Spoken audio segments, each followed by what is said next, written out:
Hello everyone, welcome back to my channel. My name is Victoria and today I am bringing you a reading challenge video vlog thing. So a trend that I've seen going around on BookTube for the last couple of years is reading the highest rated books on my Goodreads TBR or reading the lowest rated books on my Goodreads TBR, and I figured, why not do both? So for this vlog, I'm going to be reading the highest average rated book on my physical TBR according to Goodreads and the lowest average rated book on my physical TBR according to Goodreads. Because I figure, why not see what the difference is? Like, is there really such a strong difference in how much I like these two books? Do I agree with the average consensus? Who knows? Before I look at my Goodreads and see what these books are, do I have any predictions? I think the higher rated book could potentially be a sequel. Sequels tend to rate higher on Goodreads because there's like a sequel bias. The people who are reading and rating sequels have already previously, usually, enjoyed the first book. So all the people who read the first book and hated it are not continuing on and reading the next book. So all those extremely negative ratings are not carrying through. I think on average a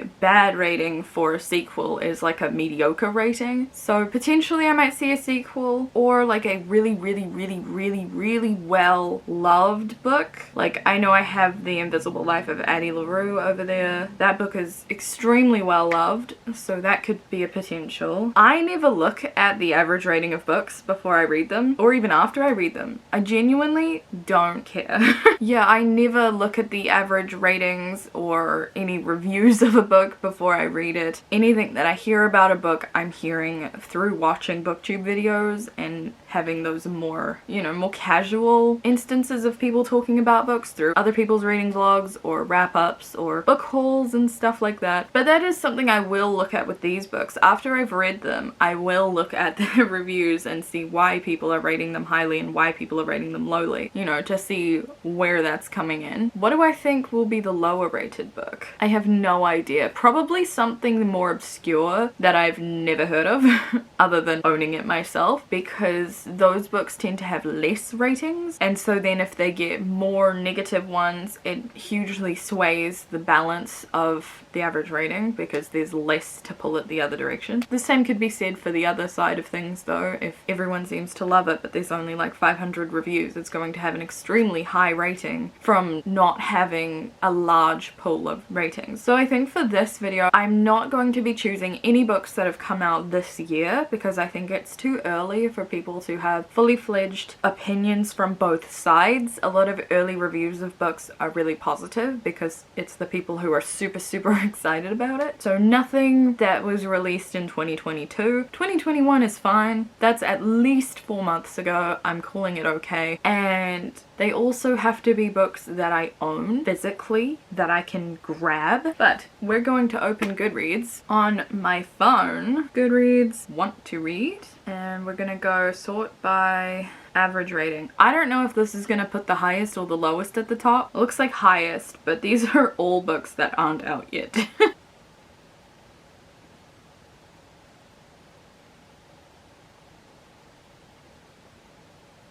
Oh wow, wait, what? Okay, Our Violent Ends by Chloe Gong. When did this come out? November of last year, so it's borderline. This has an average rating of 4.49 stars. Wow. Hang on, I'll go grab it. Our Violent Ends by Chloe Gong. This is the sequel to These Violent Delights. This book, which I read and loved the year before last. At least I think I read it the year before last. I might have read it last year, but how many ratings does this have? Whoa, 26,385 ratings with an average of 4.49. Okay, that's a lot. I mean, this does have the sequel bias because it's a sequel, and it is a relatively recent release, so that might have something to do with it. But it has a lot of ratings. I have not heard many people talk about this book. I've heard quite a few people talk about the first one, but this one, that was unexpected. I kind of think of this duology as like an underrated duology, but I mean, I guess not. So this is the book I will be reading for the highest rated book on my Goodreads TBR. Oh, I'm excited. I have been meaning to pick this up. I wanted to read this in March actually, and I just didn't get around to it. And I also wanted to read this last year, but I didn't own it until right around Christmas time. So I'm very excited to actually be able to read this and finish this duology because the first book was so good. So now we're going to go reverse and we'll see what the lowest rated book is. I'm just so shocked it was that. Okay. Oh wow, I was expecting quite a lot of books that weren't out yet. But nope. Okay, so Wrong in All the Right Ways by Tiffany Brownlee. How many people have rated this? Less than 1,000. 3.19 is incredibly low. There's a 2-star, there's a 1-star, there's a 2-star, there's a 1-star, there's a 1-star, there's a 2-star, 3, 1, 2, 3, 1, 2. There's some high star ratings in here too, but oh, there seems to be a lot of people DNFing this book. DNF at 20%, DNF at 38%. Oh dear. DNF at 37%. Oh no. Why are so many people giving up on this book? DNF at 160 pages. DNF at 62%. You got so far. Oh no. People are quite enjoying it or really not. I can't believe how many people have DNF'd this book. That was like, what, 5-6 people, and only 526 people have rated it. Good lord, I guess I better go and get it. So this is Wrong in All the Right Ways by Tiffany Brownlee. When did this come out? 2018. Oh, I'm scared now. This is why I don't read reviews and stuff before I read books, because now what if I DNF it? That would be really bad for this video. Well, I have my 2 books. I'm gonna quickly tell you what they're about. So Our Violent Ends by Chloe Gong. I can't really go into detail about what this is about because it's a sequel, but the first book, These Violent Delights, is a Romeo and Juliet retelling set in 1920s Shanghai. We follow 2 gangs that are kind of in place of the Capulets and the Montagues, so they're, you know, warring gangs. The Scarlet Gang and the White Flowers. The Scarlet Gang is the Capulets and the White Flowers are the Montagues. We have Juliet Kai as opposed to Juliet Capulet and Roma Montagov. So in the first book, Juliet is just returning to Shanghai after spending a lot of time in America. She's kind of adapted to that flapper lifestyle, but she's kind of trying to establish her place in the gang as the next in line to being in charge of it. On the flip side, we have Roma, who is also I think he's the next in line to inheriting the White Flowers. They have a history together and it didn't end well, so they don't really get along, but they're forced to spend time together to try and solve this weird mystery thing. There's some supernatural elements to the first book that were just unexpected. It was really fun being able to pick out the characters in the book and figure out who they were in Romeo and Juliet. I am scared to read the sequel though, because if you've read Romeo and Juliet or seen it or whatever, you know they both die, and I would not put it past Chloe Gong to kill both of these people, and I really don't want them to die. So I think that's one of the reasons why I've been kind of putting this off, because I'm genuinely afraid. But I am very excited to read this. I loved the writing, I loved the characters, I loved the story. I really want to know what happens with this weird ass paranormal thing that's going on. This is on the side of highest rated. Goodreads, don't steer me wrong. The next book that I will be reading for this vlog is Wrong in All the Right Ways by Tiffany Brownlee. I have some theories as to why this might not be so well loved. This is a YA contemporary romance book between foster siblings, and I think that dances a little close to the line of incest for a lot of people.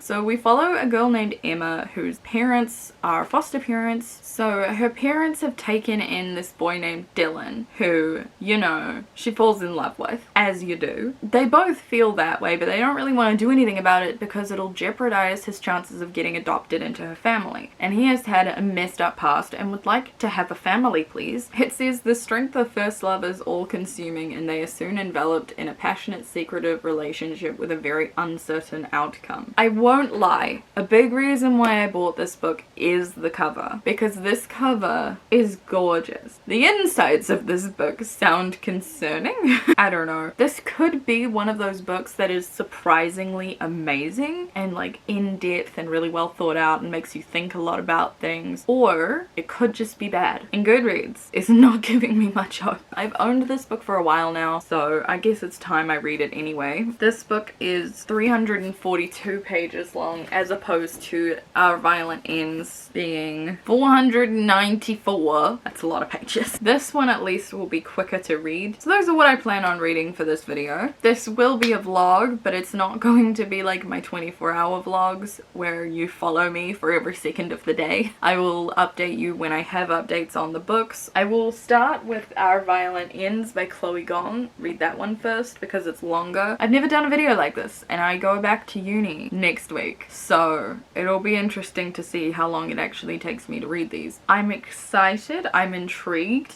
I'm nervous. More than anything, I'm interested to see how much I agree or disagree with Goodreads. Am I going to absolutely love this book? Am I going to hate this book? That's what we're here to find out. I guess I'll see you guys at some point in the future with an update.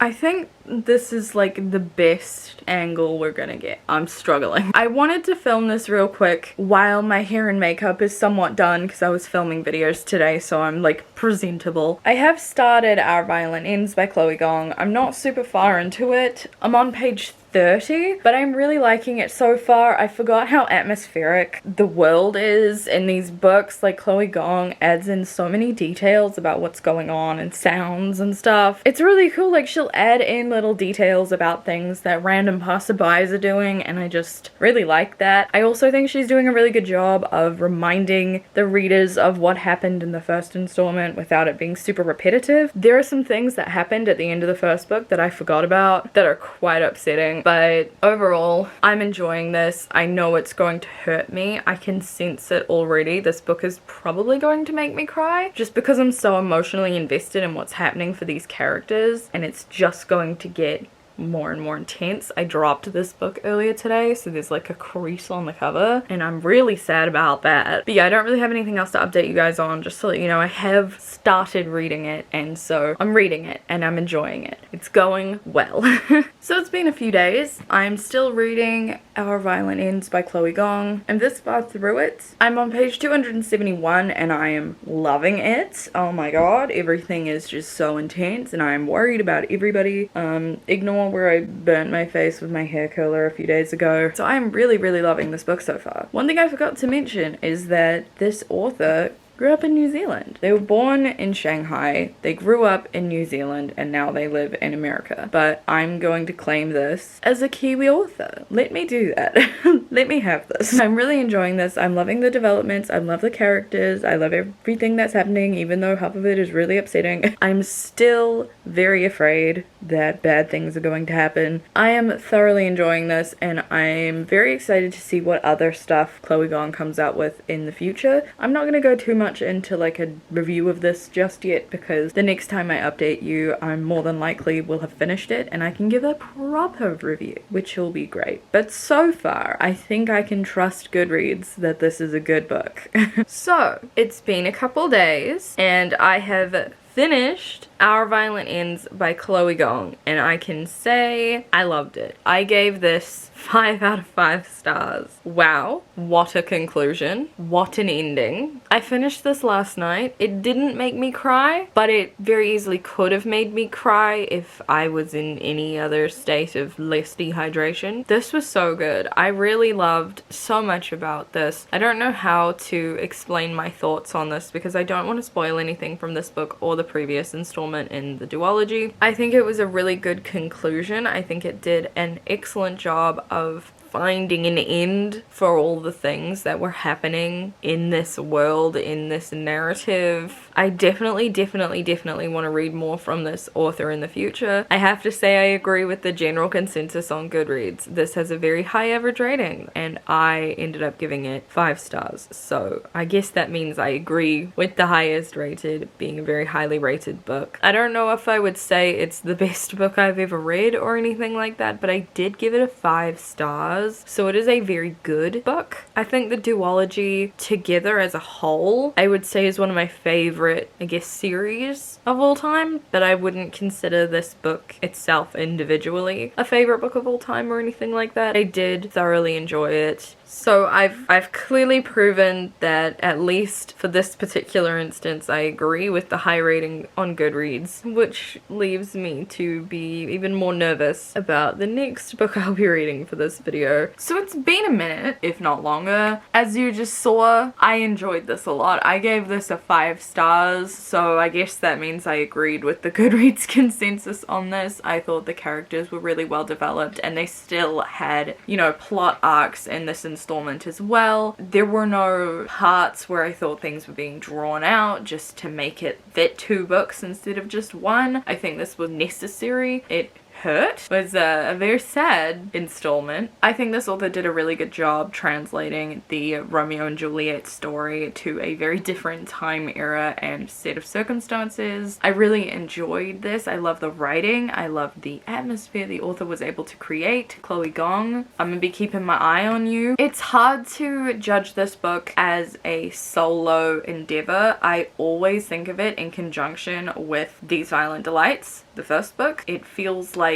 one complete thing, and it is very hard to think of this as a singular existence. I really enjoyed this. I'm 100% going to be looking out for more Chloe Gong in the future. I think her writing is amazing, and she has really good talent, and she has just a way of telling stories that I don't think I see very often in young adults. She's not afraid to go to certain extremes that some young adult authors shy away from, but she also handles everything with a level of maturity and a level of tact that is much appreciated. So now we're gonna dive into the Goodreads reviews and see why other people gave this high ratings. I urge you all to ignore the fact that my phone battery is at 16% right now. I didn't realize my phone was dying until I was about to hit record. So we hope together that it doesn't die. But we're gonna scroll down to the reviews. So as you can see, I gave it 5 stars. The average is now 4.48. I can't remember what it was at the start of this, but it might have actually changed. You can see most people give it 5 stars, then 4 stars. So let's look at the community ratings and reviews. Kate rated it 5. I'm going to need some time to emotionally recover. I agree. Oh, they got an arc. Love that for you. Atmospheric. I pointed out the atmosphere. Characters and relationships. Yes, that's something I forgot to mention. I love the relationships in this series. Duology. Feels weird to call a duology a series. I really loved the relationships. I thought they were so naturally developed, you know, like nothing felt forced. I really felt the chemistry between the characters who had romantic relationships and the certain tensions that came along with particular ones, and also the familial relationships had a lot of depth and layers to them. I just really appreciated the way this author crafted so many things. It was really well done. Good plot, yes, well, yeah.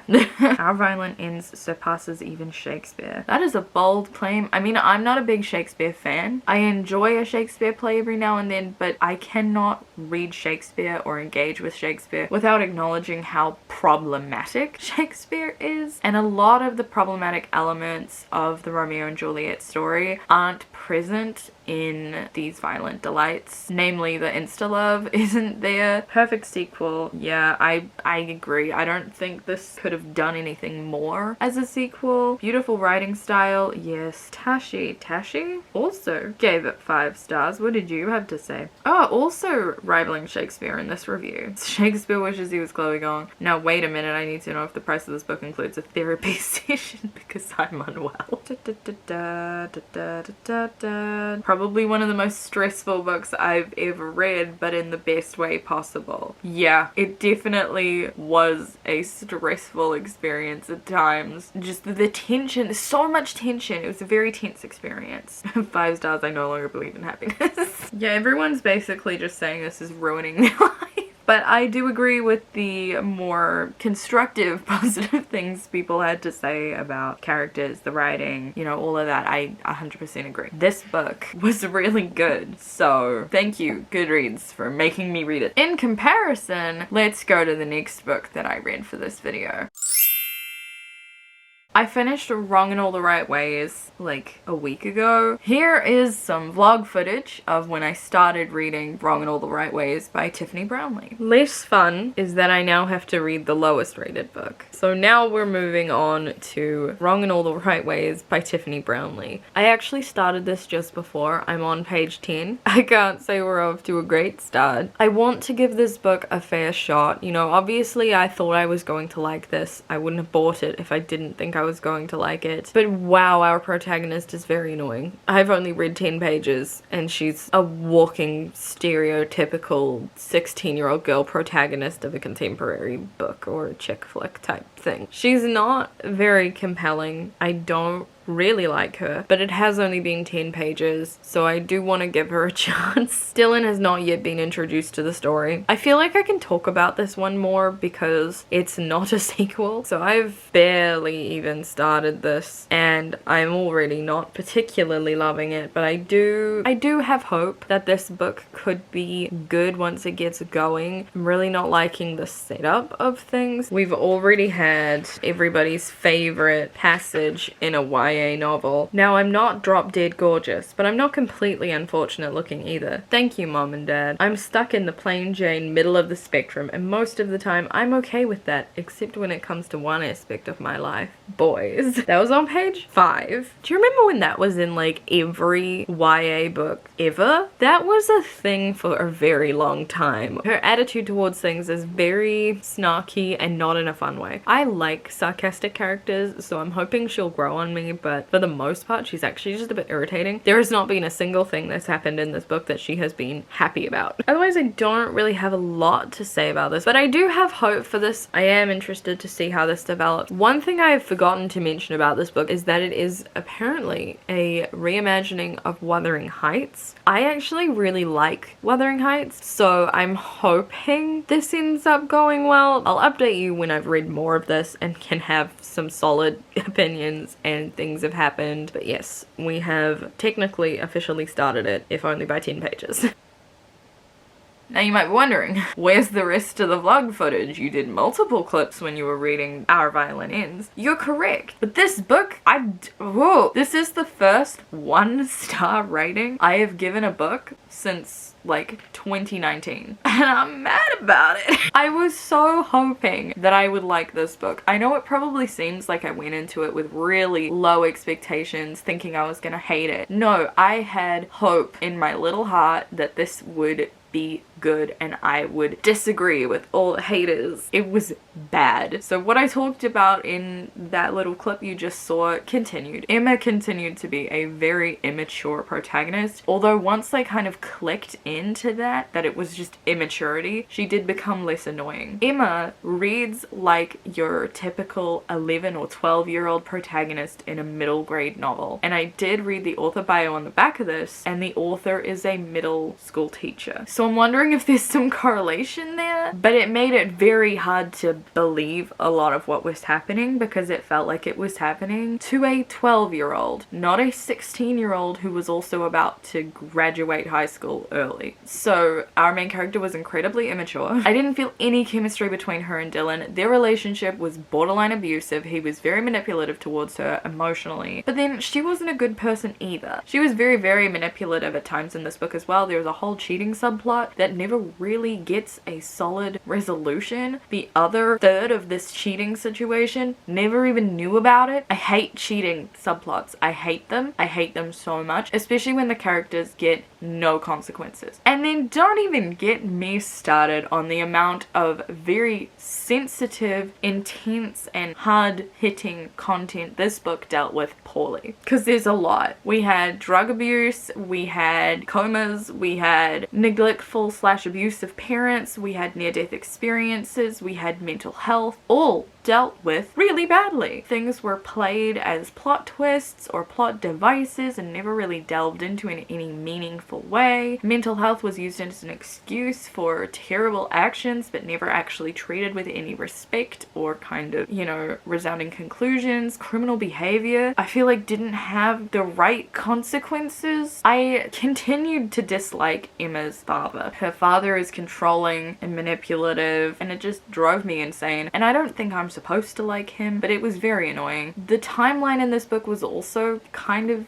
all over the place. Every now and then we would just jump a few days or a few weeks or a few months, but then we would be stuck in like 2 days time for a good amount of pages. It was very odd. It didn't flow very nicely and the characters were annoying and everything was pissing me off. It was not a fun time. I hate having bad things to say about a book. I love to promote things in a positive way and to, you know, give authors the platform of, hey, this is a good book, read it, but this, no, don't do it. And I'm upset about it. I didn't have to think about the Wuthering Heights comparisons because it spelled it out for me the entire way through. The characters were reading Wuthering Heights in school and our protagonist was actually writing journal entries addressed to Catherine from Wuthering Heights. There were some points about this book that I didn't hate. Let's be positive. This is more of a 1.5 than a 1, but I don't do 0.5 ratings, so I've given it a 1. I did like this book's exploration of grief and how that can affect a family unit, as well as how it individually impacts people in different ways. I did like that part of this book. I'm just so disappointed. It was so pretty. It is very rare that I will pick up a book and hate it, but wow. Let's check the Goodreads reviews and see what everyone else thinks. There she do be, my 1-star rating. Average rating of 3.19. You know, I wondered how a book got such a low rating. I no longer wonder. I do find it interesting though, because if you look at the breakdown of ratings here, it seems more evenly split along kind of all of the star ratings. But then there's a bunch of reviews in here where there are no ratings because people DNF'd the book. So it's actually even less liked than the star ratings portray. Like, there's a bunch of high star ratings here. Thrilling twists. Thrilling twists. I mean, I guess you could say that. It's just the things that were used as twists I did not appreciate, and I didn't really think any of it was thrilling. Sorry, I know I'm looking at positive reviews right now, but I just need to understand. I'm a sucker for all things when it comes to secret forbidden romances. Yeah, it was a secret and forbidden romance, but it also didn't feel compelling in any way, shape, or form. They didn't have chemistry. Maybe I'm just missing it. You know, that's a possibility. I could be wrong. I mean, yeah, there is a character arc of Emma figuring out who she is. Am I maybe being too harsh on this book about a 16-year-old? Yes, but I majority read books with 16-year-old protagonists. There are better ones. I feel really mean right now. I'm so sorry, Tiffany. I'm sure you're an amazing person. This book just did not work for me. I'm sorry. DNF at 160 pages. Too dramatic, too immature. Nope, nope, nope. I agree. Way too immature. I'm sadly disappointed. I was very much looking forward to it. Oh, here we go. That sounds familiar. We have pretty much every young adult trope. Yeah. You know how you can tell a YA book is from like 2009 to 2015 just by reading the synopsis? I call it the tropes of the early 2010s. Vampires and love triangles, plain Janes, and emotionally abusive love interests. Come on, I know you know what I'm on about. That's fantastically accurate. Mara YA mood reader. You know what's up. Here they are in order of appearance. Insta love. Yes, that is another thing. That's probably why I don't buy the chemistry between these characters, because it's insta-love. There is no foundation. Forbidden romance. I do like that trope though, so nothing against the book in that regard. Plain Jane. Nerdy girl falls for bad boy. I don't really have anything against that trope. Love triangle. Hate a love triangle. Pretend dating. See, but it's not pretend dating in the way that you expect pretend dating to occur. Normally, fake dating as a trope is when two characters agree to fake date for whatever reason and they end up falling in love. That is the atypical fake dating trope when people talk about it in romance books. In this book, it's one-sided. It is a very problematic element of this book. I thought it'd be easier if you hated me, break up because we shouldn't be together. Yeah. And coma. We love a coma. Too clean, too dull, too boring. The last half was just cheese. Was very cheesy. Nothing much really happens despite ticking off pretty much every available trope. And I felt nothing for the characters. I literally snorted at the end. Yeah, there were many times while reading this book that I actively rolled my eyes, and I don't think I've ever rolled my eyes in my life, so I can understand some people probably really like this book. I just genuinely don't think that they should read it because there are some really harmful elements. That being said, obviously I have read and enjoyed problematic things in the past, so who am I to judge, you know? Like, what kind of sane person has After on their bookshelf and then says this relationship relationship is too toxic. Like, I understand the hypocrisy coming out of my mouth right now. That being said, I also wouldn't tell anyone to read after. I just acknowledged that I enjoyed it. The step-sibling element is what I had the least trouble with. Oh, yeah, I kind of agree. I didn't even have time for that in a book that romanticized the abusive relationship between two horrid, manipulative people and some of the most baffling narrative choices I've seen in a YA novel. I don't want to shit on the author, but they are horrible people, these characters. It read like the peak white hetero nonsense. Everyone in the novel is white, save for Puerto Rican siblings Carmen and Keegan. Everyone is hetero as well. That is true. If the novel were just showing an abusive, manipulative relationship, that's one thing. It's another thing when multiple third-party characters like Emma's new best friend Carmen, the school's debate captain, and Emma's own grandmother are used to both justify and romanticize Emma and Dylan's relationship, using context to tell us their relationship is great rather than using on-page content to show readers they're good for each other. They aren't good for each other, not at all. Please spare us the pedestal they're placed on. This is a really well-formulated review. Page, illegal in 3 countries. Baffling is the best word to describe this novel. Between the characters and the novel itself, so many choices are made that make no sense. What did you rate this? 1 star. Yeah, that makes sense. But then there's a bunch of high star ratings and like middle ground star ratings. I have to admit to you, it's not the worst thing I've ever read. I've read books that are a hell of a lot more boring than this. I've read books that are more frustrating than this, and I've read books with way worse writing than this and enjoyed them. Just something about this book really did not mesh well with me. So let's go into some concluding thoughts, if we can think of any.